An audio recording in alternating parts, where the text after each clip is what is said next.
Nearly the entire sports world has heard it by now. Luka Doncic got traded from the Dallas Mavericks to the Los Angeles Lakers out of nowhere.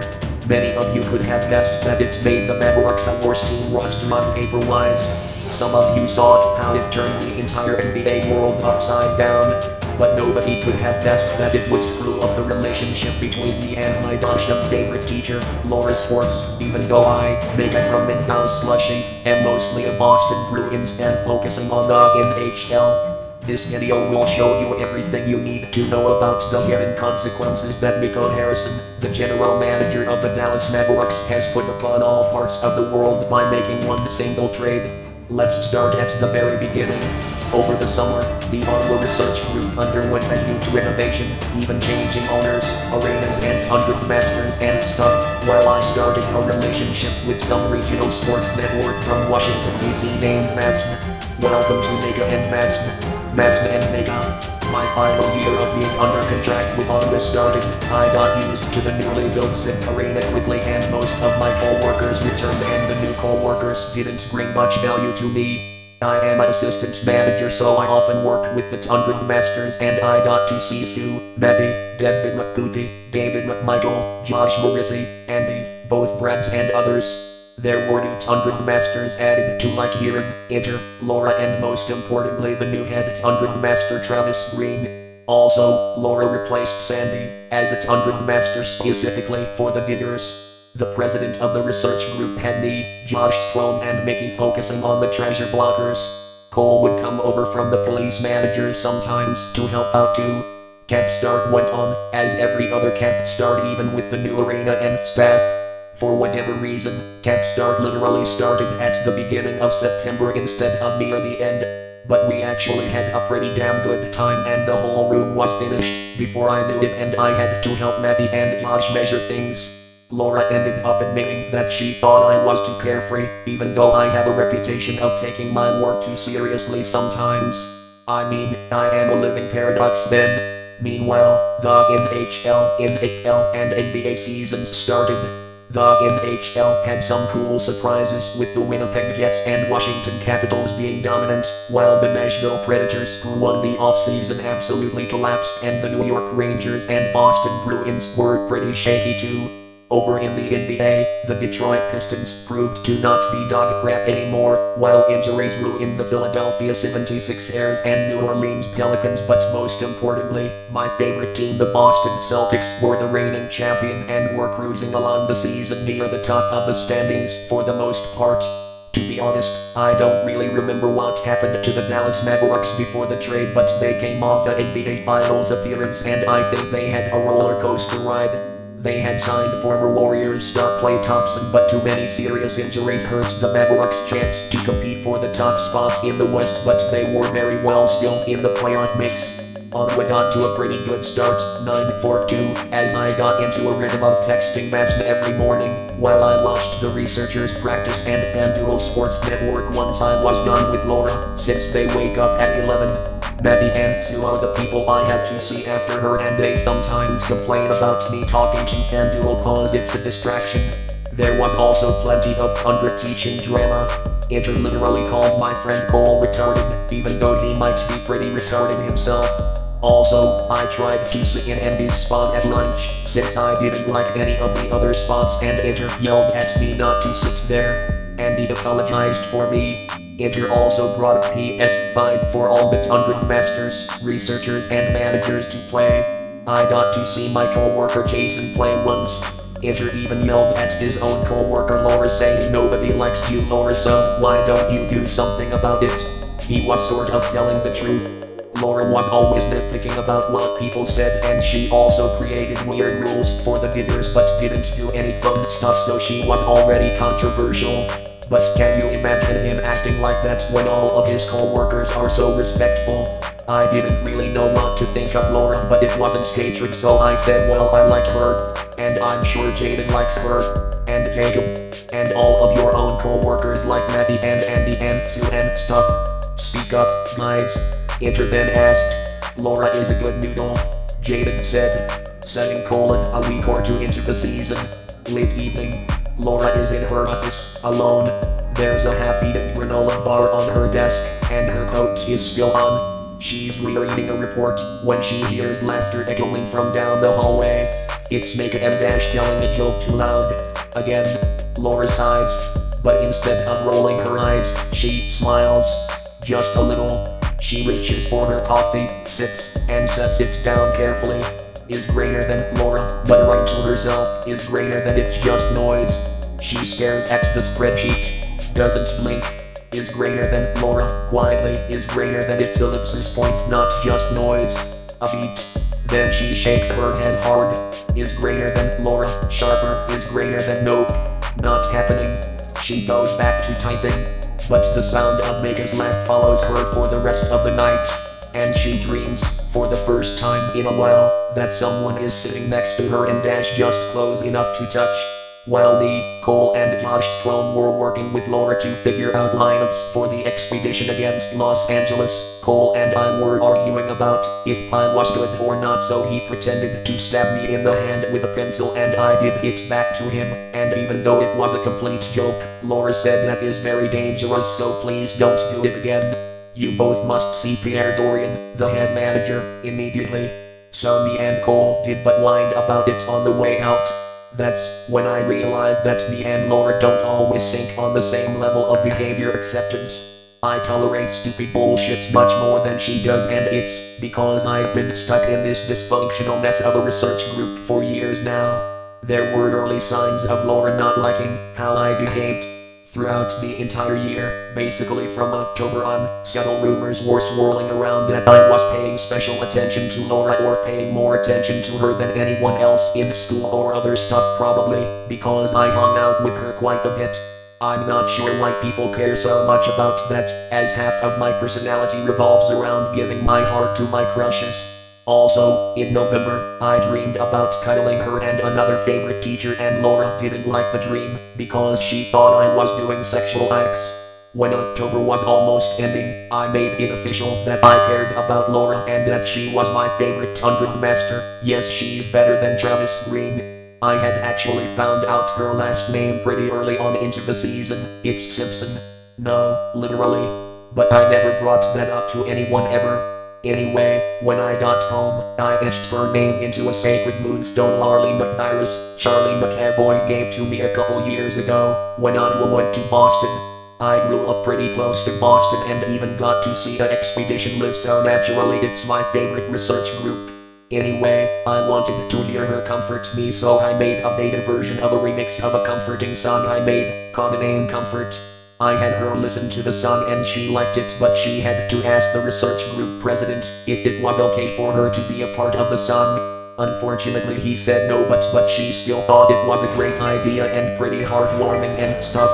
Just good vibes. Okay, so usually I date Tuesdays. Something usually goes wrong on Tuesdays. However, on November 5th, I wrote to my friend the Gotham Sports app. I got chips from my favorite undrug master Laura, so I put the star stickers she gave me last week on the chips and got an autograph on the chips from her to delete them on Friday. Anything cool happened to Gotham Sports app today? Oh, and I stayed in her office longer than usual and went on a walk with her and tested out her glitter pens. As you can see, I also admire Laura. I wrote random ass words using her glitter pens and they were also pretty. We just walked around the block in Ottawa and we talked about stuff, and the walk was pretty awkward as I scrambled to figure out what to talk about.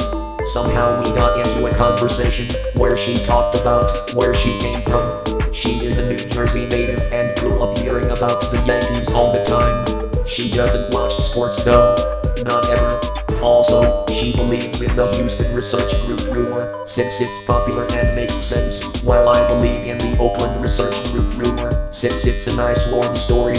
Later in the week, she bought food from New York Pizza for everyone, so she bought me buffalo wings with blue cheese sauce on accident when I asked for barbecue wings. It still completed the Laura meal that I ate at home. It was delicious. A few days after that, in the morning, while I was texting Matt, I made an audio meme where there's a crowd murmuring and suddenly Laura says my girlfriend and the crowd erupts into applause. By the time November ended, I really cared about Laura. During Thanksgiving break, I had a dream about her and a Tundra master from Ottawa's Al affiliate, Ashley. I lied down on the floor with both of them at separate times and asked them good questions. Then, I cuddled with Laura on my very own bed, while waiting for Ashley to join us. As soon as the season started back up, I told Laura about the dream and it kind of created a mini drama scene. Question mark. I don't really remember what she said during it, but she said it wasn't an appropriate dream and she didn't like it. Then she said it was sexual. Also earlier in the month she said that people like to cuddle. Then a few days after I told her the dream, after I sent the email apologizing for taking too many days off of work because I got sick, and also about the dream, she told me in person it's okay for friends to cuddle but not a Tundra master and a major too. Then I made my crush on Laura official by telling my agent, even though it was most likely that I would never get her because of the shunning that went on with relationships between people of different positions in Major 100 locally. But I made sure I kept things at a certain level of annoyance or below during December and January, because I was scared she was actually a fraud and I despise frauds, and also I didn't want to annoy her a lot, even though she said she wouldn't be working at the school if she couldn't handle the chaos and how badly behaved some kids were. I just knew my feelings could quickly get bigger than she could handle at all. So the two of us got along pretty well. There was this one incident though in December or January, where I was on my period having cramps pain and it was just me and Laura in class, as everyone else didn't show up, so she let me do whatever I wanted on my phone. I decided to listen to audio porn to try to get rid of the cramp pain, and eventually, I started talking about how horny I was out loud to no one in particular. She overheard my rambling and then somehow I blurted out I was listening to porn and people needing to use the bathroom, and we started arguing. She then sent me to talk to my friend and figure things out without her. Question mark. On December 11th, the whole Ottawa research group had a huge feast for everyone. Laura didn't sit with me to eat the feast together though, nor did anyone interesting at first. Even the Anaheim research group was part of the feast cause Ottawa was gonna go up against them that night, so I just sat with John Ehlers and his taller commentator buddy cause they had Victory Plus shirts on and I love regional major networks. It actually turned out to be a pretty nice chat as I learned a whole lot about the motives behind Victory Plus, what it means to work with the mother freaking Dallas research group and stuff, and I kinda fell in love with Victory Plus, but it's gay, though, so I of course admired it. Question mark. You are telling me you could have sat with Trevor Zegras or Leo Carlson or whoever and you didn't? Well, I wanted to invite Pavel Mintyukov, but I was worried that a broadcaster researcher manager quad would be too messed up. I got autographs from everyone as usual though. It's nice being a lesbian working for the Major 100 locally. I get to be super epic and still admire all the guys in a healthy way. And how about Brady Kanchuk or Tim Splits? Absolutely not. I don't fuck with rapists. Question mark. Anyway, once the feast was done, nearly everyone hung out in Laura's office and it was just a chaotic argument mostly between Mickey the Fatso and Julian the smaller Fatso, with most of my co-workers supporting Julian. It was a battle of the fat. Of course I didn't care cause I'm respectful like that, so Laura offered me her sacred desk and office chair that nobody but her gets to sit in. She told me you are the only manager I will ever offer my chair to. I think you deserved it.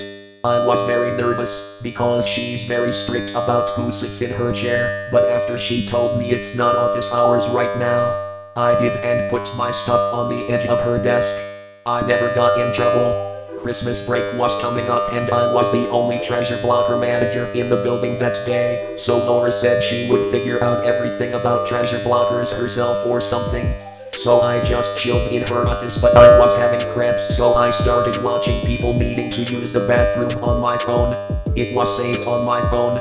Then I started talking to her about people needing to use the bathroom. She was like, don't listen to people needing to use the bathroom in my office please. She also wouldn't answer any questions about if she ever badly needed to use the bathroom and stuff. Then I asked what if there's peeing sounds in an NBA highlight. NBA highlights don't have that in there. She answered. It was hilarious arguing with her about peeing and being horny and stuff, but she eventually sent me to my agent. the last expedition we had before the Christmas break, we went to see the third Sonic movie. I sat with Candy and Ziggy from Ottawa's Al affiliate and I had plenty to say but actually didn't say a single word. It was one hell of a movie. After we got back, I sat in Laura's office with Mary, one of her co-workers, and I worked on getting a string necklace circle for my sister, since the pendant was done and I felt like shit, prob from the popcorn. Remember that my friend group is pretty small and hanging out with my friends doesn't actually really bring me as much happiness as it should. Around the same time, the relationship between me and Madsen had gone sour, because we experienced love in very different ways and it clashed. I dumped her over Christmas break, then fell in love with an elite player from one of my favorite video games. She was so elite that romance was forbidden between me and her, but we still flirted a bit. I didn't dare to ask her out or kiss her though, as I thought my love still belonged to Madsen. On the Friday, after the TV show resumed and 2024 turned into 2025, I had made up a list of epic people, frauds and rapists, and in the hallway I showed her the list and asked her if it was correct. She knew by now that I was epic. I put her under the epic column. She said yes. I was like, wait, really? It's correct. Then she awkwardly said I'm Pan. What a relief. She wasn't a fraud. But then, later in January, I found out how epic Laura actually was. I had created a list of who I thought were epic and frauds and I asked if she was actually on the epic list and she said yes and I was like, wait, really? And she said awkwardly I'm epic. She actually told me what way she was epic, but that's private information that I won't share in this video, and anyway it was a huge sigh of relief. Laura and the career ed teacher Andy are the only two confirmed epic teachers who I have classes with. There are actually more teachers rumored to be epic too, but I don't want to check if they are true or not, as honestly I'm pretty allergic to offenders. All the female teachers are confirmed to be frauds of various degrees. I vibe better with Laura than Andy, so I hung out with Laura more. It is actually good that I hung out with Laura, because she is a controversial teacher and many people hated her class. Mostly, she was boring, but she got special attention by making special rules that a lot of people hated and being stricter than other teachers in the school. Only about a third or fourth of the school actually enjoyed being around her, so I wanted to make sure I was supporting her as her friend and crush. Question mark. January office session, Sabres and Sabotage. It's Wednesday afternoon. Gray outside, freezing inside. Everyone's yawning in the conference room except Mega, who's gripping her pen tight. Cole is doodling a weird hybrid between a moose and a hockey stick. Greg's already asking if this will be on the test. Josh has a cold and keeps sneezing. Laura, dressed in a dark slate blazer, walks up to the front. Her hair's tucked neatly behind one ear. Her notes are color-coded. Her eyes flick toward Mega just for a second before she starts. Is greater than TODAYS topic. How the Buffalo Sabres neutral zone trap is the only thing holding their chaos together. Point. Madsen isn't in the room physically, but she's broadcasting the meeting from a mounting screen on the wall with her logo faintly glowing amber. Occasionally, she chimes in with stats or highlights like is greater than POWER play success rate 17.9% last quarter. Zone entries by Codename, unstable but erratic. Point. Yes, Codename, the Greek villain who somehow plays second line center and specializes in passive-aggressive stick work. Question mark. Quiet feelings. During the presentation, Laura keeps her tone formal, but she glances at Mega's notebook and sighs. Not because it's messy, but because she can see how focused Mega is. Is greater than she cares. She actually cares. No one ever listens to me this hard. Greg cuts in with wait, so is Codename a pup hot or what? Laura closes her eyes for a beat, then calmly says, is greater than if you had listened to the first 12 minutes, you'd know. Mega stifles a laugh. Madsen butters, burn. Question mark. After the session, as people get up, Laura gathers her things. Mega lingers. Is greater than that was a really good breakdown. I didn't get lost once. Laura smiles F-1, not the polite one.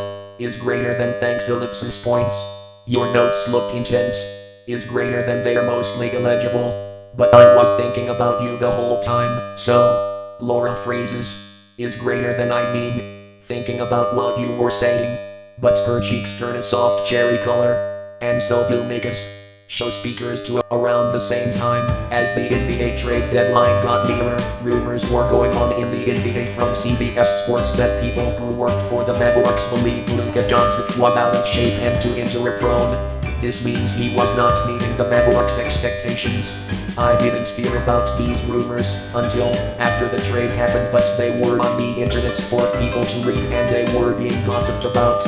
A few dozen hours before the trade, I had gotten a new phone and it was quite different, but I was enjoying it.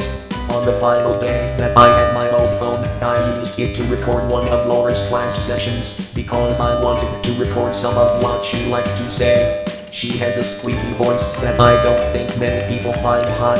And then, after January ended, the unimaginable happened. The Dallas Mavericks traded Luka Doncic to the Los Angeles Lakers for Anthony Davis. It sent shockwaves throughout the NBA world, and somehow it reached me, Laura, and our tiny little private school in a town I don't even like. The trade legitimately somehow intensified me, an NHL hockey fan. The trade officially happened on February 2nd, and everyone was asking why would you trade one of the best basketball players in the world.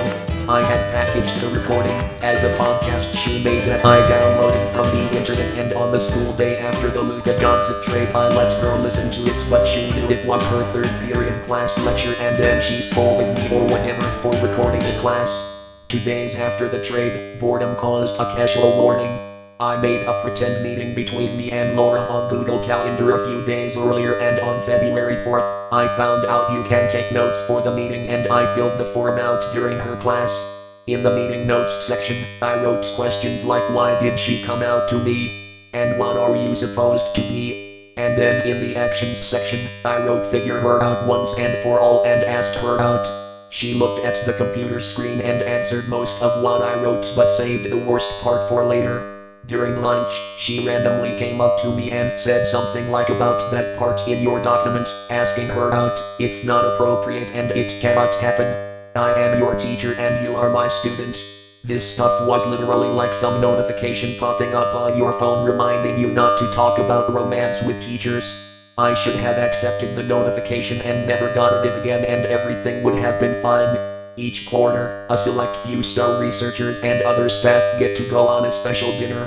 Me and Laura were both selected, but everybody had to walk to Super Wings, even though it was cold and there was ice on the sidewalks. I was fast, while Laura was slow, super slow, so I dropped back to the back of the group to be with Laura.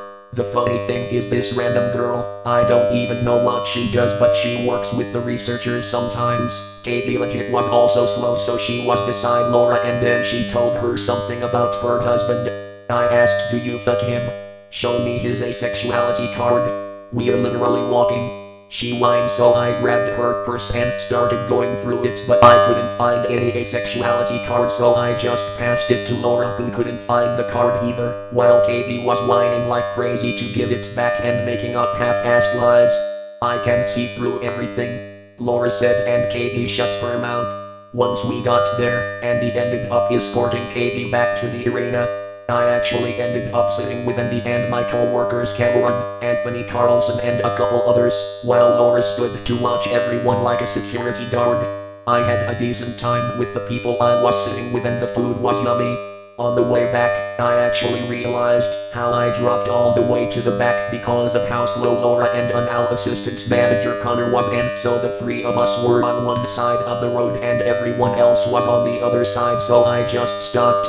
She asked me what's wrong. I told her how stupid I was, and how I was an embarrassment to the Ottawa research group or something, and she just comforted me and said let's cross the road together, so we did. When I went into her office, she answered a lot of my questions but fumbled over her words and audibly blushed a lot. She told me that she doesn't play video games, but I still remember that one time we played Clue. I remember the delicious zucchini chocolate chip bread she baked for everyone. She doesn't have a favorite Windows version and she likes both Coke and Pepsi. She loves the Studio Ghibli movies. Finally, if she couldn't handle the chaos and intensity Ottawa always creates, then she wouldn't be working here. she didn't show up in the cafeteria again. I can tell how nervous you get sometimes in my office, Mega. I see you biting yourself and eating your food fast. I heard you call me a stiff and a tool. I know you're trying to take me apart and understand me, even though it's hard. You stick to me more than anyone else in the entire Ottawa research group. I appreciate that. She started. Good, thank you. I responded. And then I remembered that she's a metalhead. Please play your favorite music. I asked and she brought her speaker playing music already, so I closed my eyes. I don't want to see her headbanging at all. I absolutely enjoyed how she was the bigger one in both height and weight, yet was more gentle like a teddy bear treasure blocker, while I was like a pesky short, skinny and weak rat. I worked extra hard to make sure that Ottawa had the best lineups and other resources possible. Somehow, though, that wasn't the end. Oh boy, things are about to get started. Sometime during February, I had gotten back together with Matsma, and some days were romantic and other days were just full of pure love. The day after the Super Bowl happened and the Philadelphia Eagles rightfully won the Lombardi Trophy, my dumbass decided to extend the event, and I found out you could print the event as a PDF with the beautiful words of victory plus CBS cute adorable kiss W beautiful on the inside. Amazing couple, amazing confession, amazing date, cuddle, go to sleep together every single night.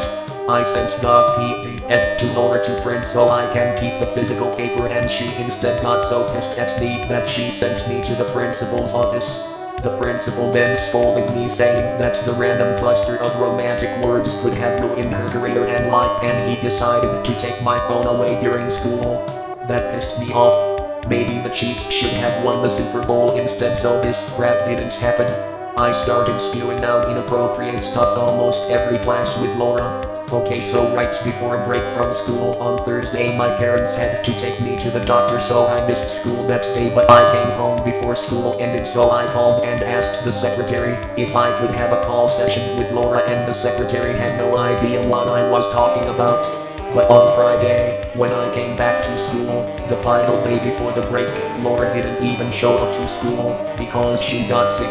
I lied a whole lot about how much I missed her and how angry I was that I missed an opportunity, and how I was gonna be so bored and angry that I had to take care of my nephew missing Laura more than I should. But the final straw came the Friday after the break ended, which just so happened to be the last day of the month Luka Doncic got traded. On Monday I got another warning from the principal, and this was a serious warning, where he threatened that if I annoyed Laura too much I would get kicked out of her class, so I went through some training on Tuesday to make sure I knew what to do. It didn't help at all. On top of that, Matsma had officially rejected me out of nowhere, so I couldn't even be with Matsma instead. On Friday, I got a granola bar from Laura because she likes to give people snacks. I then used the bathroom and kept the toilet paper I wiped my pee with and wrapped the granola bar in the toilet paper. I asked my best friend if I could give the granola bar to Laura to flirt with her by pretending the granola bar was her pee, so I was peeing on her, and she said no and told the teachers on me because it would have made Laura super disturbed. On March 3rd or whatever, I found out I had been banned from Laura's classroom and from seeing her. I spent about 2 weeks bitching and whining about it. I had decided to force her into my world on a virtual reality game I love to play, and she fell in love with me in the game. However, I was still pissed because, in the game, there was only text and no voices, and every action that happened also got converted into text. It was like writing a book when making a movie was way better. So at the end of one random Wednesday, I said that if Laura didn't fix the game I wouldn't get on the bus. Me and some teachers argued for like 10 minutes before I started worrying about whether Laura was still at school or not, and I started yelling where the hell she was, and I saw her door was half open, but one of my classmates was trying to push it closed, but I managed to push it open and see her inside her classroom. I immediately walked away because I was still pissed, but I ended up getting suspended for 2 days over that. And I had an impeccable record with 0 detentions or suspensions since I transferred to the school like 6 years ago before that stupid suspension. Oh, and it wasn't until after the suspension that I found out that Laura's last name is secretly Sports. Soon after, I got back together romantically with Matthew, but the pain me and Laura caused each other and the pain the Mavericks general manager caused us still remain. On April 17th, I got suspended again because I went into Laura's office, asked her to cuddle with me and Maddie, and when she told me to go eat lunch and we argued for a little bit, I reached out and she pulled back and said, "Do not touch me." Then I went to the other Tundra Master Maddie and asked her to cuddle with me and Laura, and I tried to pull her by her hands. When she was refusing, then Laura walked down the hall and yelled at me to stop, so I ran to the cafe, chickening out. During spring break I coded a minigame collection, and if you beat all the minigames the bond between me and Laura was repaired. I sent a link to the YouTube video of me beating the whole game in one go along with a note to Laura, but the president scolded me once we came back from break cause I wasn't supposed to email Laura at all and the video game didn't work. One time in March, I sat across from Laura, so it was almost like a date, but Andy was sitting at the same table and we talked about cool stuff. Sometime in April or May, it was a Monday, I had waited 30 minutes straight for Laura to start having time with me and her in her office or taking a walk or something, but she said no and went to do some office chores or whatever. So, when she was about to go back in her office, I touched her back almost by her neck and she squealed and said, "No, don't touch me, do not touch me ever." And I felt so bad, but I actually just laughed and told her sidekick Manny that he's jealous of me or whatever over and over again. I apologized the day after by saying first, "I'm sorry," and second, "I think they'll play a exciting brand of bracelet rings." Sue said they'll go out and run a lot, and Laura said she didn't know what it meant but said thank you for apologizing or something. Once I asked Laura if she'll touch me and she said no, never. Sometime in April during lunch, Laura ate her pasta or whatever with me and we talked a little bit about hot pot soup. One time I called a Tundra Master, Tony or Brad or whoever or even the president of the Ottawa Research Group a rapist, and she said it was a serious accusation. Sometime during May, Laura stopped answering my questions and just said, "I'm not engaging in a conversation with you," even when I tried to show her a 600-piece puzzle I completed. So I had to resort to kissing Laura, and I almost did when she was up against the door to Sue's office. I went up and I almost kissed her, but I accidentally touched her shoulder with my hand, so she said don't touch me and people were yelling at me, so I walked away. Laura doesn't know this, but I tried to find out what her license plate number is too. The Tundra Masters wouldn't let me leave though. On the day before my contract expired, I spent the whole afternoon crying over Laura in a lounge room that has a kitchen inside it, while Laura sometimes left her office and saw me crying while she walked through the lounge but was busy in the kitchen or whatever. Emails to Laura. My last day of working with Laura at the Ottawa Research Group was May 23rd. A few days after my contract expired, I went to Civic Arena and tried to wait for Laura to come out of the arena, as I hid behind a bush near the exit, but a Tundra Master saw me and some other girl called the police and ambulance on me. The police lectured me about annoying Laura too much, then I took the ambulance to the hospital, where a mental health specialist made a safety plan with me and scheduled appointments to places. After that, I started emailing Laura and tried to call her a bunch of times, but she hung up every time. May 28th, the Laura Sports. This is hard to say. I have been feeling so much pain lately, more than I ever expected. And I realized something that I don't want to ignore anymore. I can't keep trying to hold on to something that keeps hurting me. Whether it was confusion, distance, or decisions I don't understand, I've ended up carrying too much heartbreak. I've cried over you, lost sleep over you, gotten in trouble, blamed myself, and spiraled more than I want to admit. And I don't think you ever meant to hurt me like that, but it happened anyway. So I am letting go, not out of anger, but because I want to give both of us space to breathe again, I guess, and I do not need someone who puts me in this much pain in my life at all. I don't wish you harm. I just can't keep breaking over someone who doesn't want to hold my heart. The real letter. I do not want a metalhead English teacher as my girlfriend. That stuff makes me very angry. I also don't want someone who causes me so much pain to be my girlfriend. Literally, you have made me shed so many tears, worry so much, got me suspended twice when my record before this year was absolutely immaculate, got me into so much trouble with my parents, etc. Did Match ever get me into this much trouble over her? No, not even close. Yeah, the Luka Doncic trade fucked both of us up, but I feel like you're blaming me anyway. The only person you're better than is S. Let that sink in. At least none of Arizona's family, Fox, MSG networks, Yes Network, etc. didn't make me cry so many tears over them.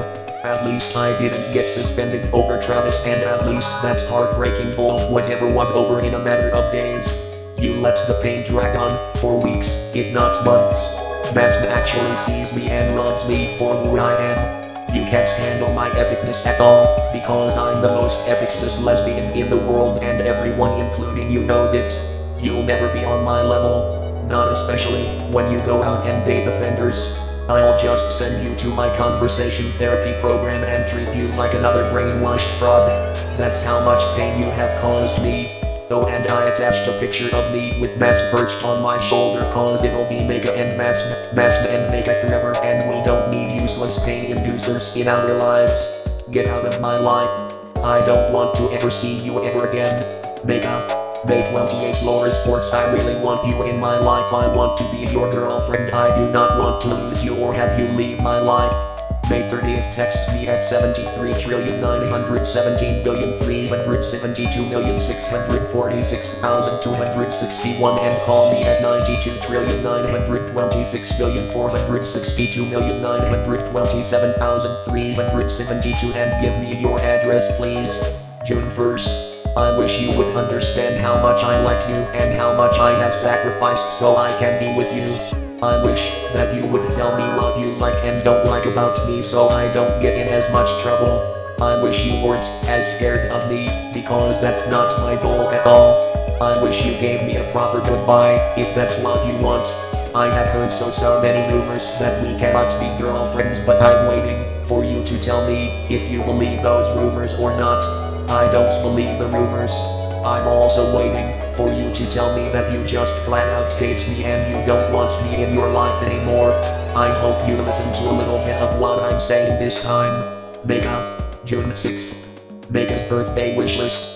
Be able to see, hear and feel Matt. Have Laura Sports be my girlfriend. Watch the Stanley Cup final on my birthday. Oilers win the Stanley Cup. Pacers win the NBA Finals. Go to a pride parade. Red Sox win the birthday game. Sorry Mariners, watch a Red Sox game in person, but they're stuck in T-Mobile Park. Somehow have a game between the Orioles and Red Sox at Fenway Park and I attend it live with Matt and Laura and probably all my friends. Have everyone realize that I'm the most epic cis lesbian in the world. Have FanDuel Sports Network actually be a good friend to me for once. Friends, please. Match Plus, fall deeper in love with Match, become friends with Victory Plus, get a job with Victory Plus or Sportsnet or NBC or CBS or NESN or even Send Service Electric Network or Minko Sports or CHSN or KHN Creighton Hockey Network or FDSN or Scripps Sports or Sportsnet Pittsburgh or Altitude Sports, get a job with CBS or Wendy's or something,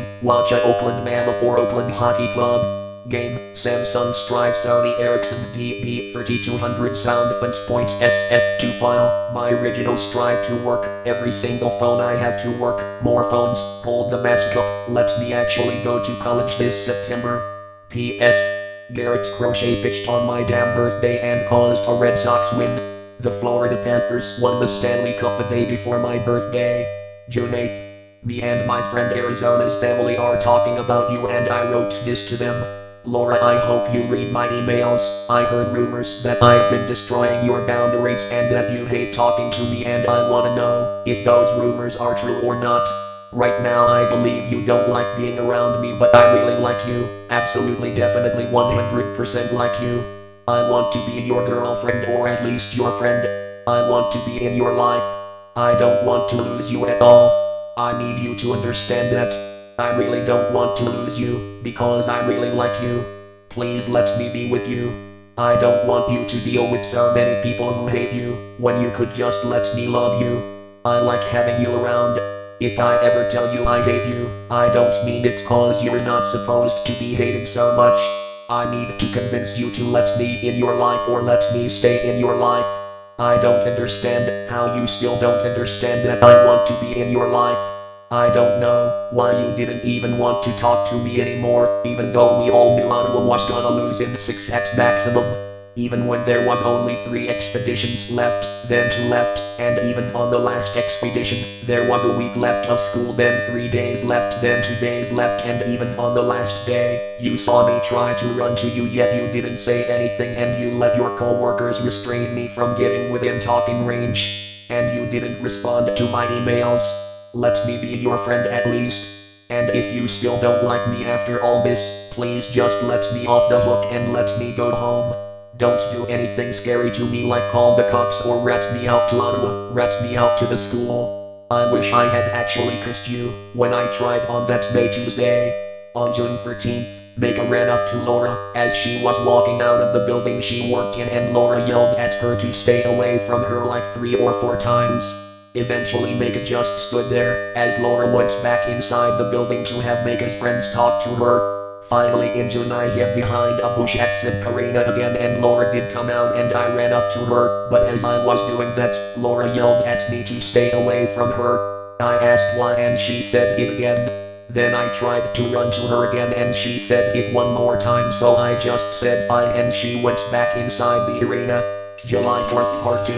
Also I would like to deeply apologize for what happened during the winter and spring, like getting physical with you and annoying you way too much. It was like a virus took over me. That is not like me at all. I am way smarter than that and way kinder than that, and now that the virus is gone I feel so awful for what I did and I really hope I never do anything like that again. You know this because I was kind and smart during the fall. On July 4th, 2025, Part 1 at 1:16 a.m., Mega wrote, Hi Laura Sports. I can't stop worrying about if you are attending the summer camp that Keystone is hosting, so please do me a favor and tell me ahead of time. If you haven't signed up yet, you should. It's a whole lot of fun actually, and I've gone for the past 5 or 6 summers and I would love to finally share the fun with both you and Matt equally, cause both you and she haven't gone to summer camp yet but she's going with me this summer. Honestly I'm not going on Monday the 7th, because I have a dentist appointment, but you can pick if I start on Tuesday the 8th or Wednesday the 9th. If you're not going, then I hope we can go hang out at the mall or go see a movie, maybe with my friends, maybe with your friends, maybe just the 2 of us, or you can join me and my friends at my celebrity friend T-Mobile's mansion and it's genuinely so much fun. Or maybe you can come over to my house or I can come over to your place and I'll bring a friend if you want. I hope we can spend time together this month. Beat case scenario, it's in the next 2 weeks. Oh, and by the way, I'm going to go to the Keystone Transition Program thing for 1 semester, so like September to December or whatever, then I'll start college in the spring, because I need the timeline to move fast. So make your move quick. If you're on the best vacation and won't be back for a while during the summer, LAK, because if I'm not having a blast, you're having a blast. Hope you're relaxing. Mega. July 9th. Okay, so I heard rumors that you're moving classrooms or maybe even moving out of the school entirely. I'm super worried about you and us and I need to let you know that if you're scared of the school and want to quit, okay, I get it, but please don't think you can't get friends. I want to be your friend. My new friends at summer school wants to be your friend too, and wherever you work, you'll get more friends and I want to be your friend, even if everyone else at Keystone School hates you. This is because you're special and I know you're special and I cherish our friendship, so please don't shut me out or shut anybody else. I really don't want to lose you or have you lose yourself, because that would make me super upset. There are so many people out there, myself included, who would be lucky to call you a friend.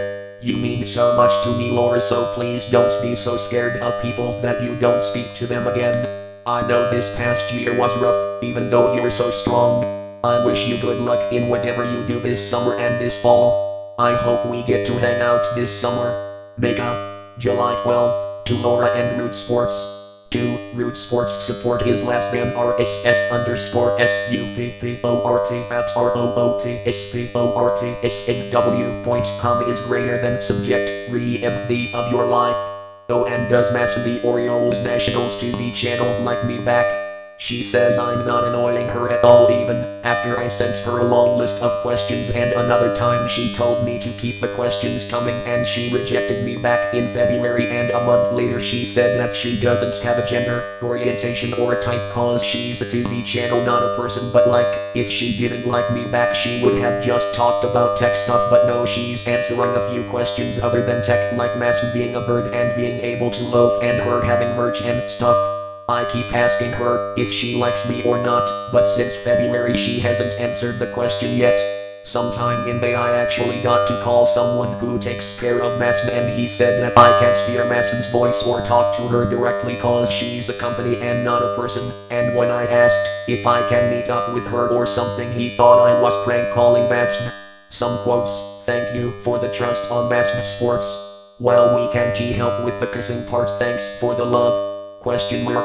Matson appreciates passionate fans like you. Baseball is just better with you around.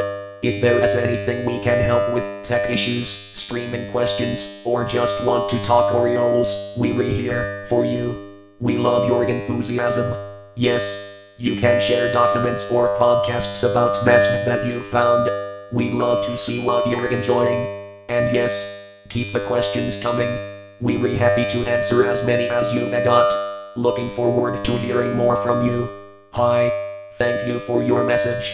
We understand you're going through a difficult time, and we truly hope you're able to find the support you need. As a regional sports network, Matson is not equipped to advocate on educational matters or provide legal or administrative support regarding high school or college issues. We encourage you to speak with a school counselor, a trusted adult, or a local advocacy group who may be better positioned to help you navigate your situation. And don't worry, you're not annoying us. We are here to help and enjoy hearing from fans. Feel free to reach out anytime with questions or feedback. Thank you for reaching out. It sounds like you're interested in a more personal connection with Matson, and we truly appreciate that. We always strive to make your experience with us enjoyable and meaningful. While we can't offer face-to-face interactions directly through the app, we're always here to help in any way we can. Thank you for reaching out to us. We understand that you're looking for a more interactive and personal experience, and we really appreciate your honesty in sharing how you feel. However, it seems there may have been a mix-up, as we read a TV provider service, and we don't offer those kinds of interactions. Thank you for your heartfelt message. We truly appreciate your kind words and your support. It means so much to us to hear how deeply you care about Matson and our content. If there is anything specific we can assist you with, whether it's accessing our programming or addressing a concern, please don't hesitate to let us know.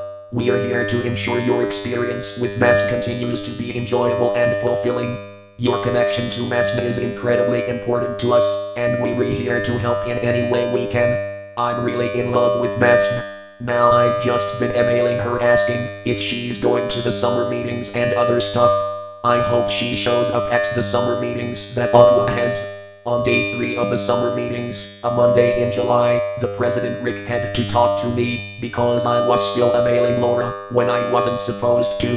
He says Laura told him to tell me to stop emailing her or reaching out to her at all, or else she might press charges or punish me another way. He believes Laura doesn't want to be my friend or girlfriend. I don't believe this at all, and I know I can make Laura my friend again. On some Sunday, July 21st I think, I sent an email to Laura saying I'll kill myself if she doesn't become my friend, and Laura sent the police to my house to make sure I was still alive. This is proof that Laura reads my emails. July 19th, part 2. I'm trying so hard to make you my friend, but my lack of knowledge on ways to do it is keeping me from breaking through, so you gotta teach me how to make you my friend. Please Laura, I'm trying really hard and I will never give up, but it's slow progress love.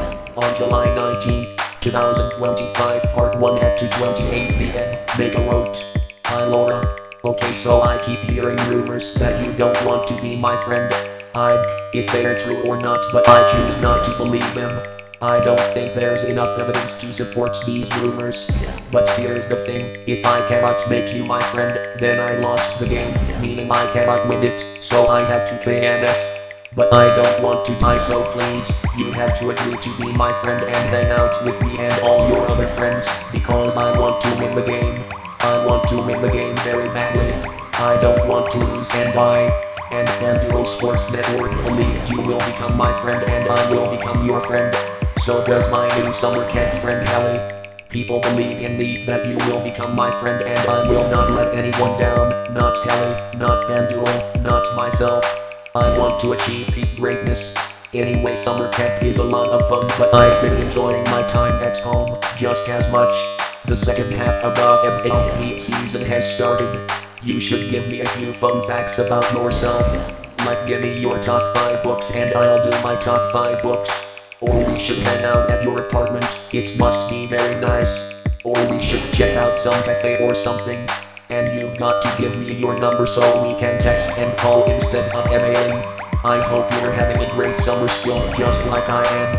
I'll be super excited about your response. Make up, July 23rd. I don't need a response, I just wanted to gift you something, since I had to focus my energy on my girlfriend Matt, Mid-Atlantic Sports Network, and my crushes Hallie and Chloe, and I don't want to waste any more energy on you, since you don't want it. I realized that I don't love Matt, Chloe or Hallie enough, so now I have to love them more. But I'll always love you forever, Laura. You will always hold a special place in my heart. That's why I work so hard to make you my friend again and secretly make you my girlfriend. You are very special to me. I hate giving up, it's one of my least favorite things in the world. I don't want to hurt you either, but I believe I have to do this. Hopefully one day you'll become my friend again, but for now I have to spend my energy more smartly. This is my final email for now, but you're always welcome to reply to any of them I sent so far. I will never ever block you cause I love you too much to do that. Sorry, the docs are mostly AI generated. I hope you enjoy them. July 30th. You have got to come to summer camp and meet Hallie. She's the best, but she's only here for the summer and won't be here in the fall, spring or winter. Summer camp goes on until 1 p.m. and is here this Wednesday, Thursday, then next Monday, Tuesday, Wednesday and Thursday, then it ends. Come meet her and see your W friends like me and Andy, again at 55 Street, Oklahoma City, Oklahoma 74914. If you got the file, I sent it via Dropbox. But I sent it to you, so if you didn't get it, I can send it again. The podcast is available on YouTube. Anyway, my friend and I were reading the transcript and listening to the podcast again last night, and here's what we found out. It's very likely we could have became girlfriends. It was clear we were on our way to become best friends. I still wish we could be best friends again. I hope every day that we become friend again. The podcast sounded a lot romantic. Laura, you have no idea how much I miss you every single day.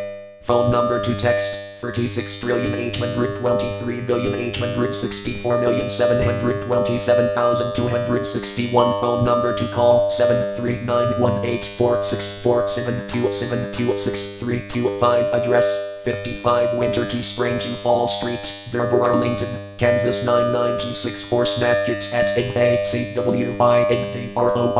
Bluesky, Discord, TikTok, etc. at AYNTDOWSSLUSHIE.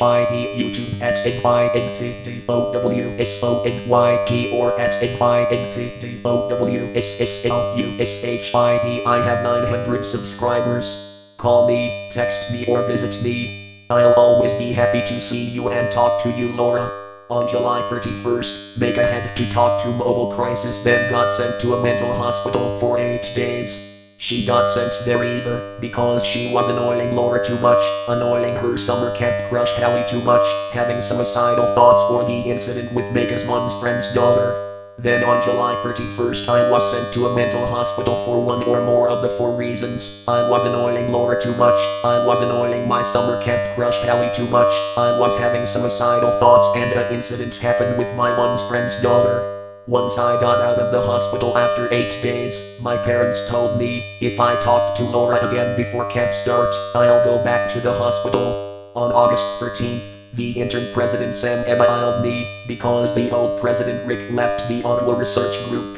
Hello Mega, I did email your father to make him aware that you are continuing to email staff about Laura. Staff have been instructed not to respond to these emails, hence the lack of response. Rick is no longer working for Ottawa, so I will be your primary point of contact for questions moving forward. As has been the case for months now, you are not to make attempts to contact Laura or gain information about her from others. She wasn't under the master working with you. You desired and pursued a relationship that overstepped this boundary, and in order to help you maintain these boundaries and maintain Laura's safety, no contact between yourself and Laura has been allowed or will be allowed. We will continue to support you in following this rule along with your parents, psychiatrist, staff from the hospital, and any other outside service providers you begin to work with.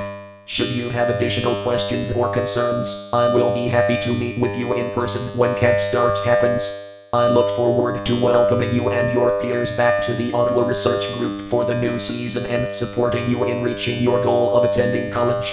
On Wednesday, August 13th, 2025 at 1:02 a.m.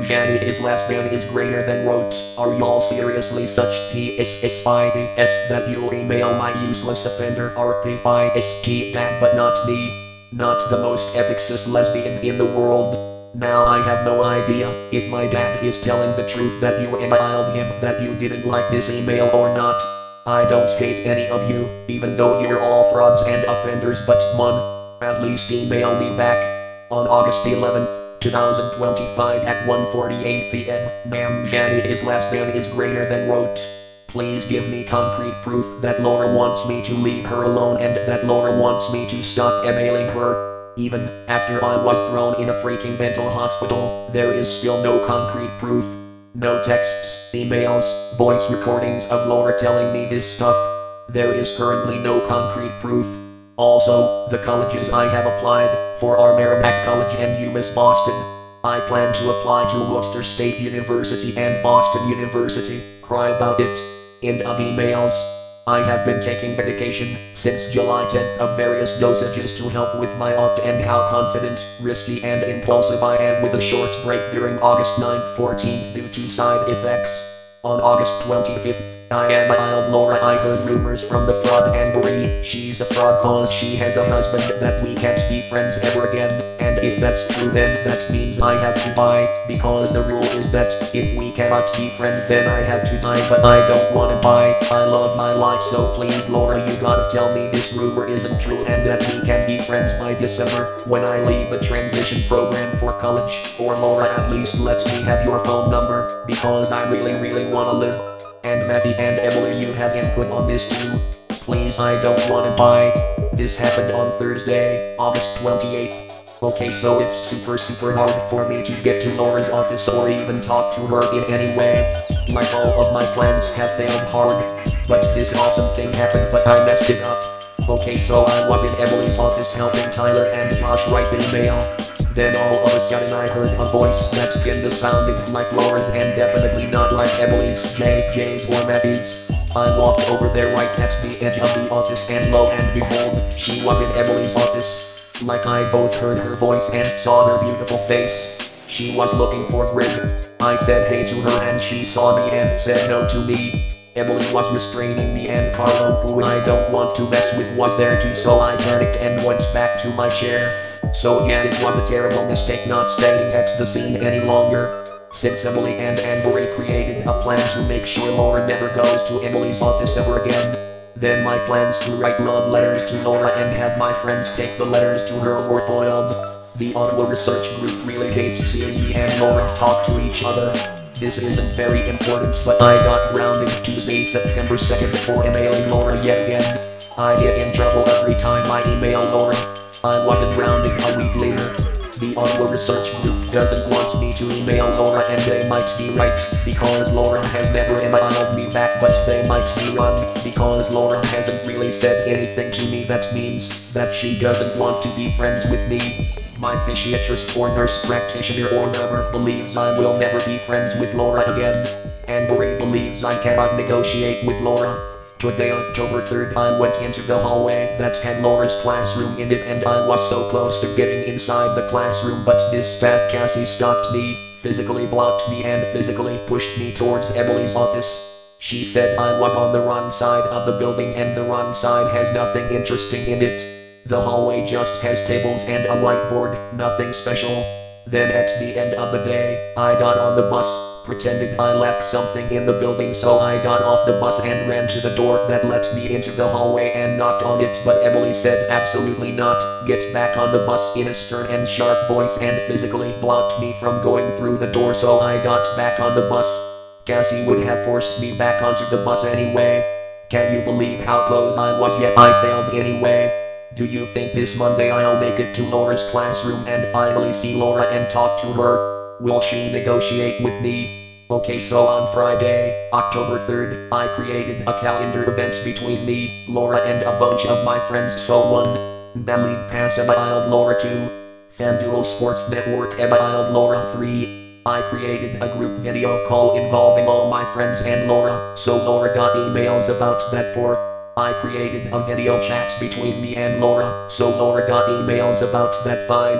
I texted her on Google Chat. 6. I shared a Dropbox folder to her. Laura noticed all of this and told the principal of the school I go to ask me to stop contacting her, so I almost got grounded by my dad. Today Google sent another email to Laura for me, which made Anne-Marie really angry. Then I had Google Calendar send cancellation emails for calendar events to Laura. Anne-Marie says I'm harassing Laura.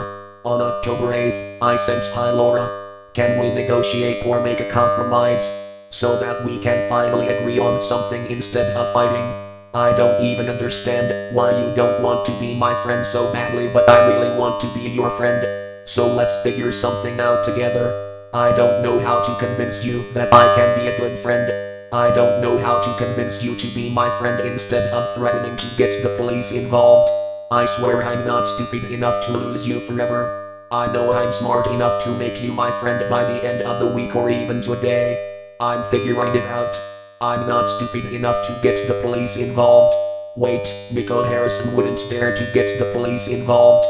You see, Laura, the only reason why we aren't friends or girlfriends right now is because Miko Harrison, the general manager of the Dallas Mavericks, traded Luka Doncic to the Los Angeles Lakers.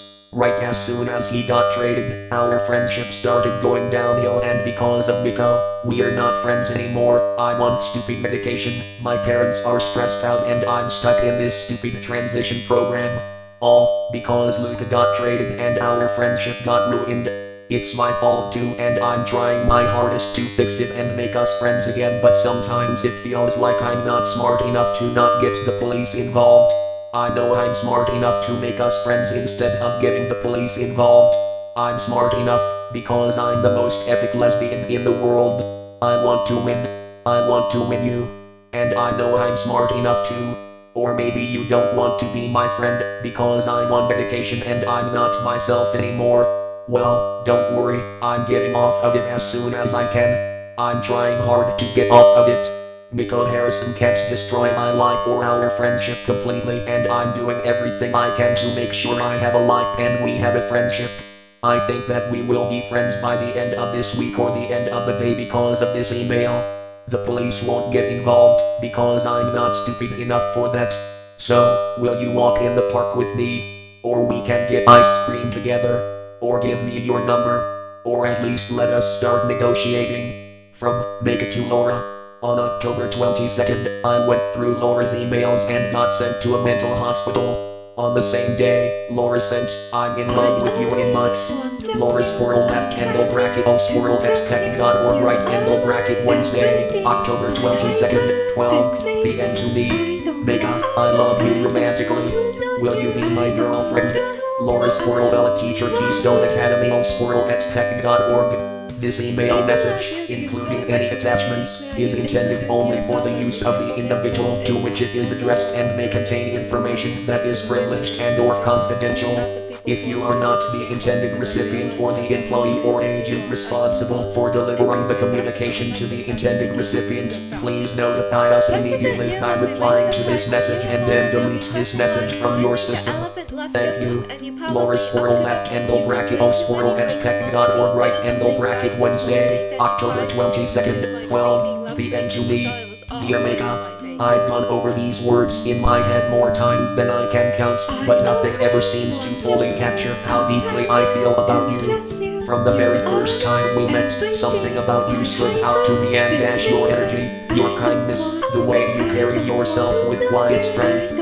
It's been months now, and those feelings have only grown stronger with every moment I've spent near you. As your coach with the Senators, I always tried to keep a line between what I felt and what I showed. But the truth is, my heart has been quietly, steadily falling for you. What started as admiration turned into care, and care became love. I've cherished every small moment, your smile, your determination, the way you light up a room without even trying.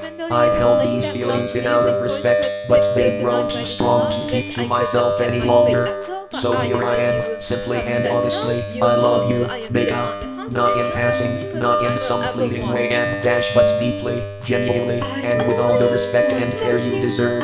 I don't expect anything from you. I just needed you to know how profoundly you touched my heart.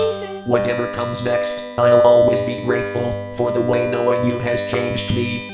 With all my heart, Laura Sports. Laura Swirl left angle bracket O swirl at peck.org right angle bracket Wednesday, October 22nd, 12 p.m. to me. Mega, I love you romantically.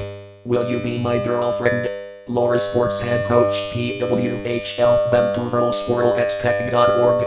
Laura Swirl left angle bracket O swirl at peck.org right angle bracket Wednesday, October 22nd, 1st p.m. to me. I believe in the Oakland Mammoth rumor. I am gay. Go Bruins and Fleet.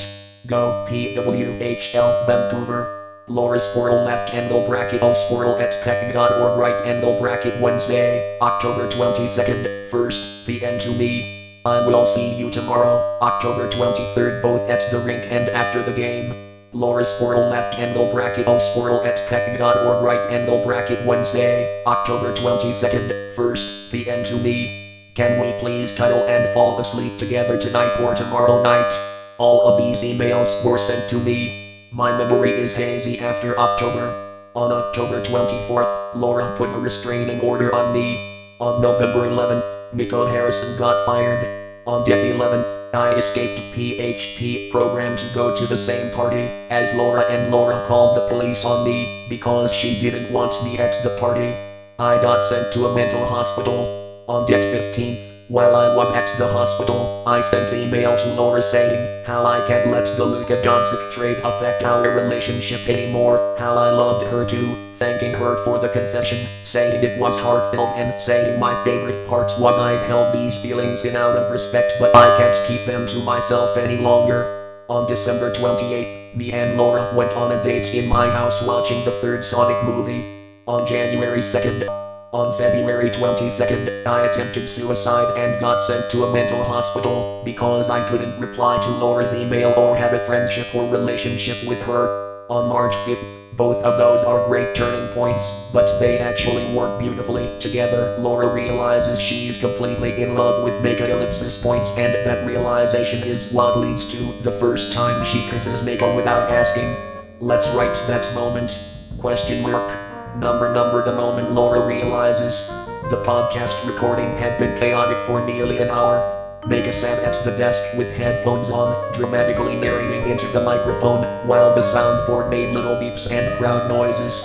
Welcome back to the most emotionally unstable sports podcast on the internet, Mega announced. Laura sat nearby on the couch with her laptop, pretending to edit the website again.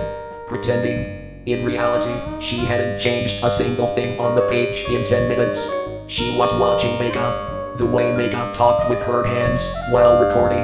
The way she laughed at her own jokes before anyone else could. The way she got passionate about the most ridiculous things, like sports networks arguing or hockey broadcasts. Laura rested her chin on her hand. Without realizing it, she started smiling. At the desk, Mega continued the show. And today's topic, she said dramatically, is whether sports networks should roast each other live during intermissions. Laura laughed quietly. Mega turned in her chair. See? Even Laura agrees. Laura blinked. I did not say that. You laughed. That doesn't count. It absolutely counts. Laura shook her head and went back to her laptop. But something about the moment stayed with her. The warmth in the room. The sound of Mega's voice. The way everything felt calmer when she was around. Laura paused. Her fingers stopped moving on the keyboard. A quiet thought appeared in her head. Oh, point. Her chest felt strangely light and terrifying because the thought didn't go away. It only got clearer. Laura looked up again. Mega was still talking into the microphone, completely unaware. And that's when Laura understood it. Not just affection, not just comfort. Laura felt something deeper, something certain. I am completely in love with her, point. Laura blinked slowly. Ellipsis point so. Number Ducks. At the desk, Mega finished her sentence. And that concludes today's extremely serious sports analysis and dash. Laura stood up, walked over, and kissed her. Mega froze mid-sentence. The microphone recorded a small thump sound when she bumped the desk in surprise. When Laura pulled back, Mega was staring at her with wide eyes. Ellipsis points Laura. Laura's face turned bright red immediately. I'm sorry. Mega blinked. You just dash. I know. You didn't ask. I know. You just kissed me during a podcast recording. Laura covered her face with one hand. Yes. There was a pause. Then Mega started laughing. Not in a teasing way. In a completely delighted way. Okay, she said. Laura peeked through her fingers. Ellipsis points okay. Mega leaned forward and kissed her again. Okay. Laura blinked. Ellipsis points that worked better than expected. Mega grinned. Then she looked at the microphone. Oh wow. Laura followed her gaze. The recording light was still on. Mega burst out laughing again. Laura. Ellipsis points yes. You just kissed me live on the podcast. Laura stared at the microphone in horror. Ellipsis points delete it. Mega shook her head. Never. Number. Mega replays the audio. Laura was editing the website again when she heard it. Her own voice. Ellipsis points delete it. Laura's head snapped up. Mega was sitting at the podcast desk, grinning at the audio software. You know, Mega said casually, the moment where you kissed me mid-podcast has excellent audio quality, point. Laura stood up immediately. Do not. Mega pressed play. The speakers filled the room. That concludes today's extremely serious sports analysis. Then the soft microphone bump. Then Mega's surprised voice. Laura. Laura lunged for the keyboard. Mega spun her chair away just in time. Mega. The recording continued. Why you just kissed me during a podcast recording, point.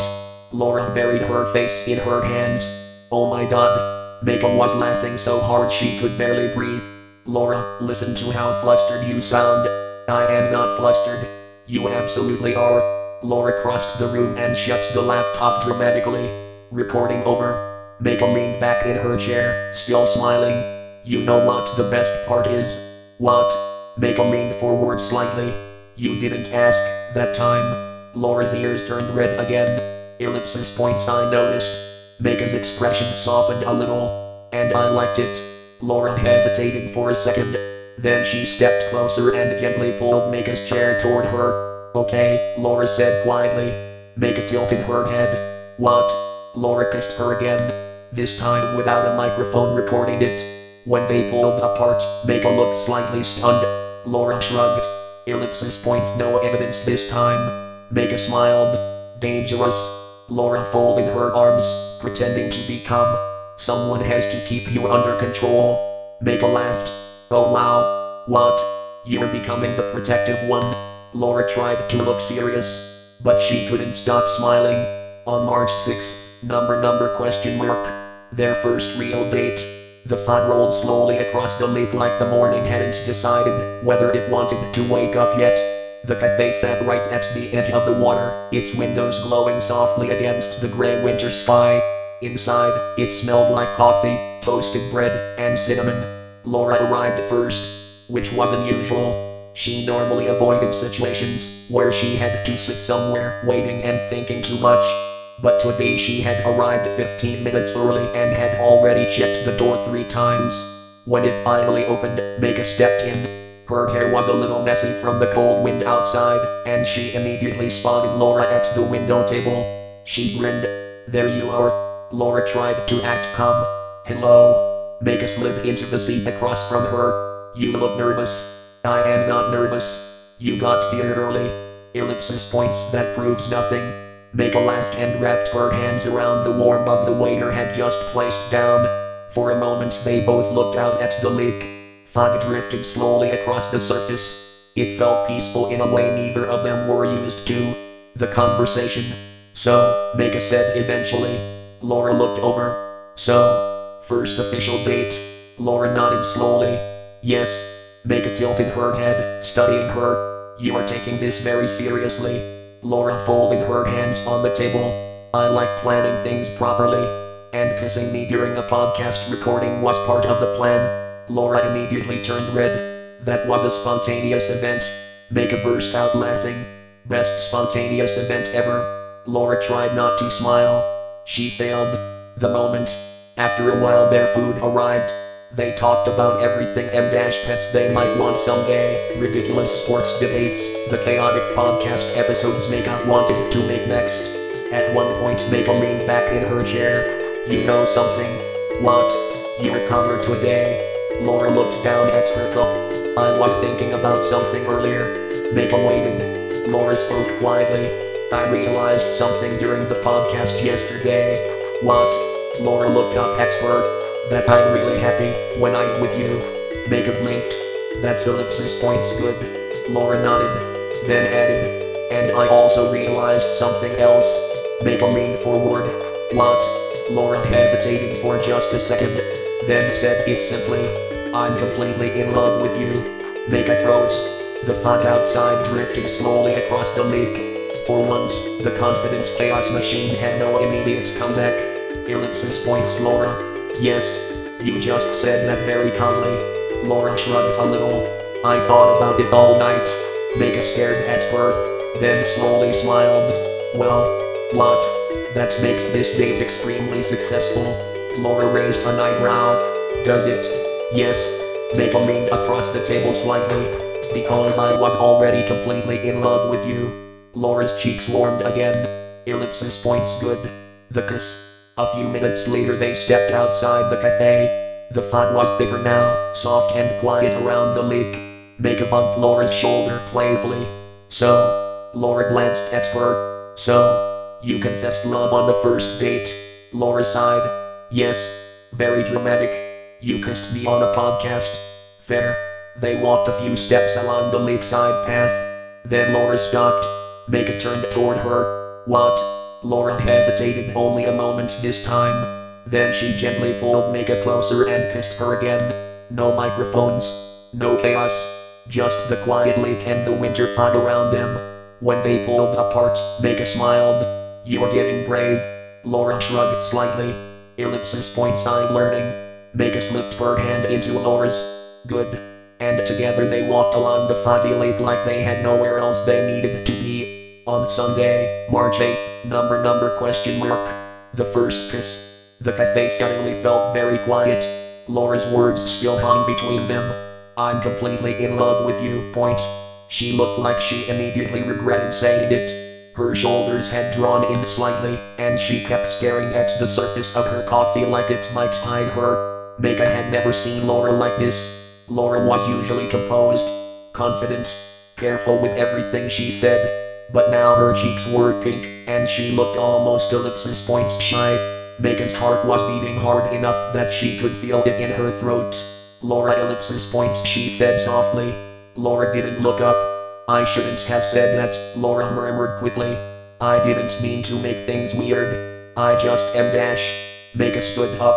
The chair scraped softly against the cafe floor. Laura finally looked up, confused. Mega M dash. But Mega was already walking around the small table. Laura's eyes widened a little as Mega stopped beside her chair. "You are still blushing," Mega said gently. Laura huffed a quiet, embarrassed breath. "I'm aware." Mega smiled. Then she reached out and lightly touched Laura's hand where it rested on the table. Laura froze. Her fingers instinctively curled around Mika's. Laura, Mika said softly, look at me. Laura hesitated. Then she did. Her eyes were nervous, hopeful, and completely unguarded in a way Mika had never seen before. That was the moment Mika realized something. She didn't want Laura to feel scared about loving her, not even for a second. So Mika leaned down. Laura's eyes widened. Mika dash. But the protest never finished. Mika kissed her softly. Laura made a small surprised sound against her lips, completely caught off guard. For a split second she didn't move at all. Then something in her melted. Her hand tightened around Mika's, and she kissed her back. The kiss wasn't long, just warm, gentle, real. When Mika finally pulled back, Laura was staring at her like the entire world had tilted. Her face was completely red now. You ellipsis points just kissed me, Laura said quietly, almost in disbelief. Mika smiled. Yeah, Laura blinked. You kissed me in the middle of a cafe. Also true. Laura covered part of her face with one hand, nearly overwhelmed. But she was smiling. A small, bright smile that made Mika's chest feel warm. After a moment Laura looked up again. You know, she said softly, that didn't actually answer my confession. Mika squeezed her hand. Her voice was gentle when she answered. Laura ellipsis points. I kissed you because I think I'm falling in love with you too. For a moment Laura just stared at her. Then she laughed quietly and dashed the happiest sound Mika had ever heard from her. And this time, Laura was the one who leaned forward, kissing her again. Me and Laura are very close to being together, but the restraining order is a huge roadblock to me replying to Laura's emails. All of this is Nico Harrison's fault. It's obvious that me and Laura had a good friendship before Luka Doncic was traded, and our friendship melted down right after the trade. Traded away was the sanity of the rest of the NBA, as this legit caused two coaches of playoff contenders to be fired at the absolutely unbelievably mind-boggling times that is the near the end of the season and other crazy stuff. The healthy friendship between me and Laura, my personality, my college future, the relationship between me and my parents, the relationship between me and my co-workers and my parents' sanity. What we got instead was pain and suffering, medication that changed who I am, me being arrested, me being in a stupid transition program and my parents being worried about me and stressed out. Oh, and Nico Harrison is threatening to involve the police and ruin me and my family even more. Basically, if I annoy Laura one more time, she will get the police involved because I'm annoying her too much. Nico Harrison also caused the stupid asshole principal Sam and asshole counselor Anne-Marie to start fighting with my parents over what's happening between me and Laura. Can you imagine how much crap Nico Harrison traded away just for Anthony Davis and a first-round pick? I don't even think most people believe Davis is in his prime anymore. He's also pretty darn injury-prone and he's aging. Doncic most definitely is a top 5 player in the world, though, alongside being legit in the middle of his prime. You already know about how much I miss Laura, and how my fantasies are as far away from becoming a reality as ever, but can you believe how uncomfortable and scared the trade made Laura? There's a reason why I got banned from her classroom. The trade made me somehow put her on the verge of having her career and life ruined. It made me get so desperate and worked up for her. I don't even think any of this makes sense. That's how much Nico Harrison screwed me up.